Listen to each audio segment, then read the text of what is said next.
percentage పెంచాలి అంటే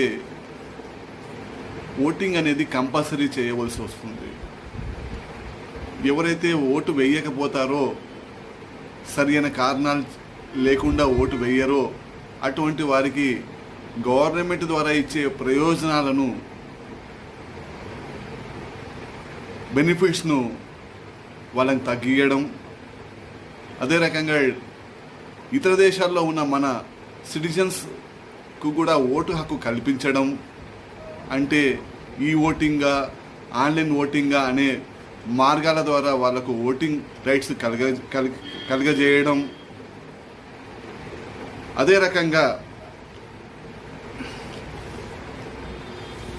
ఎవరైతే జైళ్ళల్లో శిక్షలు అనుభవిస్తున్నారో వారికి కూడా ఓటింగ్ హక్కును కలగజేయడం అనేది కూడా